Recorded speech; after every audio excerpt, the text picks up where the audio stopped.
He's 36 years old. He's still his bullpen's already in the live VP. He's throwing upper 90s. There's no question about the stuff. I think that he comes back next year, and people may look at 36-year-olds in general and say, is there going to be a decline? I don't think you're going to see a decline in stuff from this guy.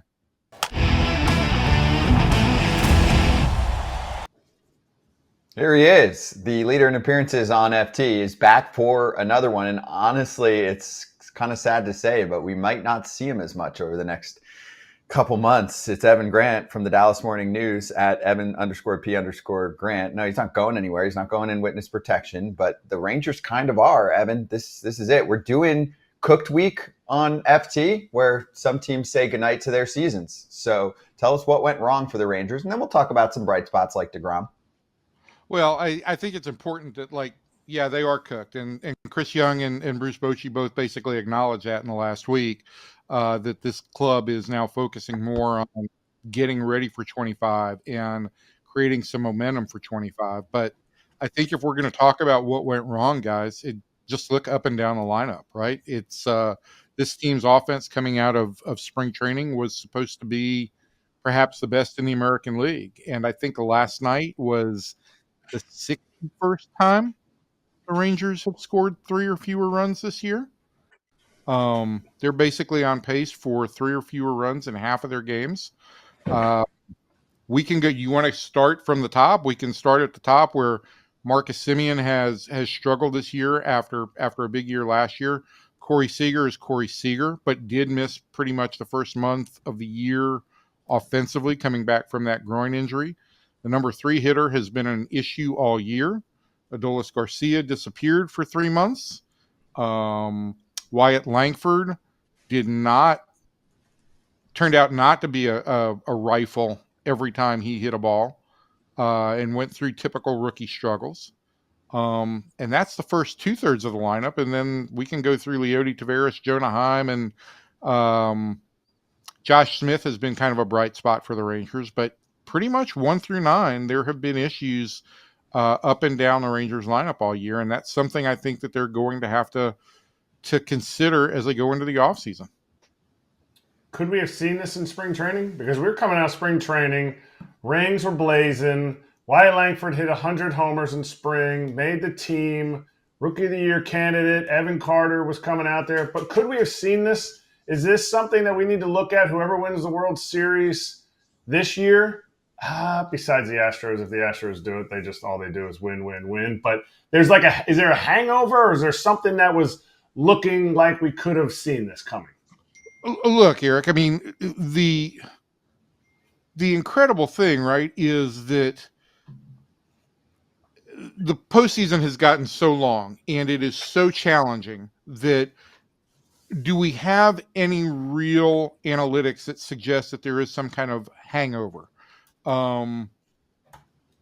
I think that probably applies more to pitching than it does anything else, because I do think you have to be careful the next year with the number of innings that pitchers have worked on how you prep them for the season. But the turnaround for the Rangers has been so dramatic offensively after what we saw during the spring training session of real promise. And I just think that when you factored in the injuries to Josh Young, the slow start for some other guys, and I think in particular with Langford, listen, there's a reason why guys don't go from the first round of the draft right into high leverage spots in starting lineups. It's a big challenge. And I think that Wyatt's challenges were exacerbated a little bit by the fact that the Rangers were without Young for a significant part of the year, and they've been without Evan Carter really since May. So you had to push him up in the lineup. I think the 7 or 8 hitter all year. He's a really productive 7 or 8 hitter. I do think that he was by necessity thrust into some higher profile positions than probably the Rangers would have liked to early in the year. Evan, go ahead. I got to ask this. Sorry. What's going on with Evan Carter? Because I haven't really heard much about him. I know he had the back thing, but what's going on with him? Because I mean, I hear about deGrom, I hear about Scherzer, Molly, Rocker. I hear about all these pitchers, but I haven't heard a thing about Evan Carter. Where is he and what's going on with him? Because he was supposed to be the piece. Well, the back issue is the issue, and it has been an issue. And the most troubling thing about this, AJ, is that it's the second time in 3 years he's had what amounts to a real stress reaction in the back. It shut him down in 21 or 2021 in the minor leagues. He's a real thin, wiry guy, and there's some question about how his body manages the load. The Rangers feel like, and what they've been told by doctors, is that this back problem is going to stabilize as he's still not 22 years old. I think he turns 22 next week. As he gets a little bit bigger and as he continues to grow, that's going to stabilize more. But it's got to be troubling that a guy who is so talented has had 2 of the last 3 seasons really cut to under 50 games by a significant back issue. So, I mean, just to break up the seriousness and the sadness for a moment, what is more difficult to overcome? An AJ vacation hangover or a World Series hangover? AJ, I don't know what his vacation hangovers are like, because I've never seen him work, actually. Wow. So he lives on a vacation. My life is AJ's life is a vacay. We've not had a repeat World Series winner in 25 years, right? It's a real challenge. I do think that as the playoffs have continued to expand, and as you've gotten guys, Nathan Eovaldi pitched 6 starts last year in the postseason. That's a lot, and I do think when you're talking about guys and you're talking about pitch limits shrinking, what do we have? 6 guys with over 150 innings or something like that this year. When you're talking about shrinking pitch counts, and then you've got guys who are going to have to be brought along even more slowly in spring training, I do think that creates some issues, and it creates a bigger necessity for a larger pool of pitching depth. And that's certainly something where the Rangers were sure. Their pitchers pitched well in the first half of the season, but they didn't have a whole lot of depth to go around. All right. So where do they go from here? What do they move on to, or is this the team that they're going to win with next year? That's a good question, Eric. I mean, I think they've got some issues. I think that, Eovaldi can become a free agent next year. He's got a player vesting option. If he gets another 29 innings, I think he'd have the ability to vest it at $20 million. I don't know if Nathan would draw multiple year deal from somebody at more than $20 million. He's really pitched well, and he's pitched well in the postseason. They hope to have deGrom and Malley at the front of their rotation with John Gray next year. Cody Bradford was off to a great start this year before he had a rib problem that really kind of sidetracked his season. So that's 4 starters. They've kind of gone back and forth on Dane Dunning. I think they like him more out of the bullpen. But my point here is I think they're going to need to add 1 or 2 starters. I think they would like to have Eovaldi back. I think the question is going to be whether or not the Rangers, well, not whether or not, but the question is going to be exactly how much money do the Rangers have to play with this offseason.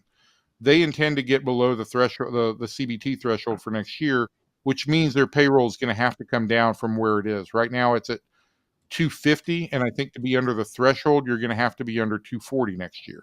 So there's going to be some decisions on how you spend money. They need, in my mind, 1 or 2 starters. They're going to have to replace David Robertson and Kirby Yates unless they re-sign them at the back end of their bullpen, along with Jose Leclerc, who's been their 7th inning guy. And when you get back to the offense, I think you're going to need some more insurance there because of the things we just talked about. I don't want to lead the witness, but why? Why do they have to get below the payroll? That's a good question, but I think that ownership basically does not want to be a CBT payor for the 3rd straight year. They don't want to go into the 45% tax bracket. I understand the desire to kind of reset there. I also understand that, listen, there are some uncertainties about TV revenues, and the Rangers' situation for 2025 is not resolved yet. But this team feels like, and I think they kind of are in line with most clubs that are willing to enlarge payroll when they feel like they've got a contending team. But but I also think as much as billionaires don't want to pay tax, they don't want to see their tax go from 20%, 2% to what would be 45% next year. I will let them in on a little secret. What they did by blowing past the number, not by much, it worked. You won a World Series for the first time in franchise history. And Most it's not- teams that push it a little bit end up doing it. I know we sound like a broken record sometimes on this show, but it's true. It's how things are done. Not all. You don't have to be like that, but you put yourself in a much better position, and you can deal with that crap when you're back on the rebound again. Like, they're still in their winning window. And if you go over that, just what you go over is taxed at that next Correct. threshold. Not the all full payroll. 250 is like if you go $1 million over, 10 million over, it's just taxed at the 30 whatever you said. 10 million it was. over Right. would I be think about I think $4.5 last year million they bucks. They basically paid about $2 million in tax, and that's a pittance. But I think what we've determined is that nobody in this country likes paying taxes, and owners even less so than you and I. I'll pay taxes if I have roads to drive on, like neat roads. That's cool. Like they'll pay taxes if they get another ring on their finger. They got an all-star game. You pay a $4.5 million tax. Let's say you're 10 million over, but you win the World Series. You know how much money you make off winning a World Series? Projected from Forbes over $70 million. That's easy. And that's easy tangible numbers, That's I think, tangible. from what they're looking at. I think there's even more to it. Long term, you're bringing in fans, certain merch that's probably not That's per tracked that year. way. Exactly. Listen, I do think that you could make the case that there is more of a short-term perspective than a long-term view here, in terms of the way the Rangers are operating financially. But I also agree with you guys. This team should be a top 10 payroll team year in and year out. Get super busy, and getting back on a good fall workout routine needs to be easy for me. With Anytime Fitness being available anytime, anywhere, they make it easy to work on getting stronger and more confident into my schedule. Kratz is spot on. It's got to be easy to make that routine happen. And that's why we love Anytime Fitness, with access to 5,000 plus well-equipped gyms open 24/7. And this is not your average gym experience. They also provide personalized coaching support that provides members the best training, nutrition, and recovery guidance, which includes the Anytime Fitness app that generates personalized workout plans and tracks your daily progress. Get after it, FT fam. To claim your free Anytime Fitness trial pass, visit anytimefitness.com and get yours today. We'll also drop that link in the description of this episode. Check out more info and claim that free trial pass at anytimefitness.com.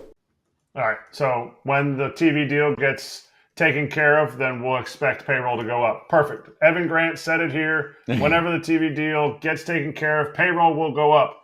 But somebody that is locked in for payroll for next year, but not the next year's last year of arbitration, is there any concern that Adolis Garcia, the contract may have kind of like set him back in a sense of like off the gas a little bit, because he had a career year last year, signed the contract, and if it's not an injury, it's not a World Series hangover, are we going to expect an absolute monster year next year when he is up again for the last time for his last arbitration?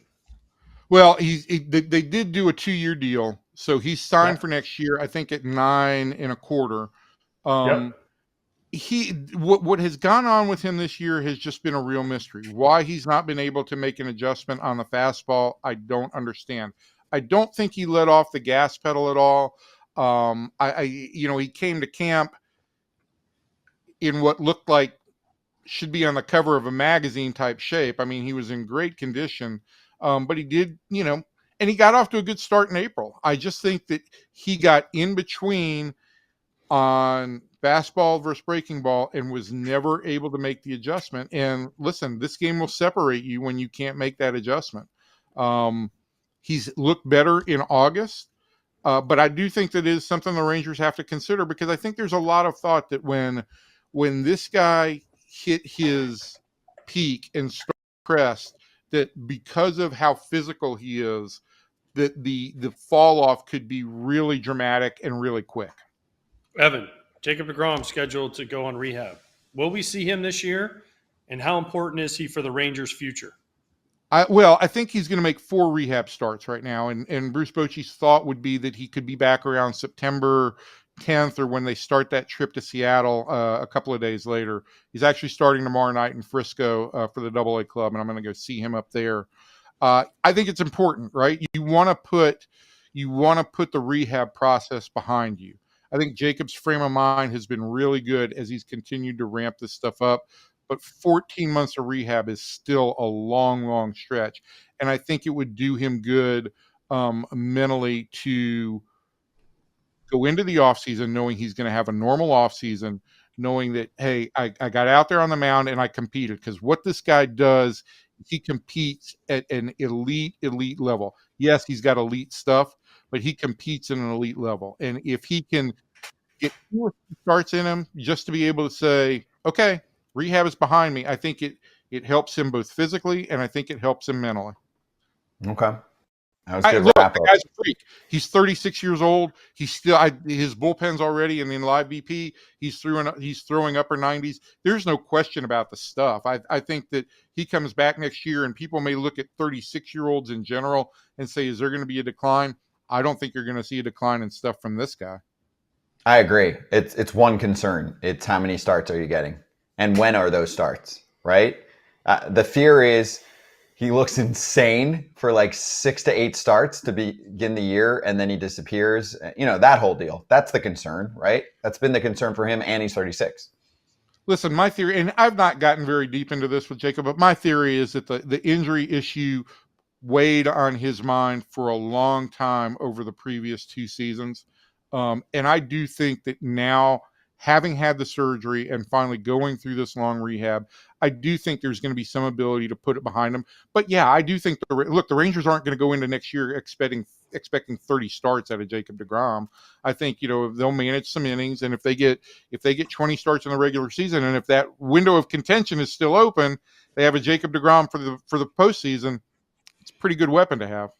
That is a great weapon to have. So we'll see what happens. Obviously, the division's been pretty down this year in general, too. That could play to their favor. I don't think the Angels are suddenly going to blow the world away. The A's are still far away.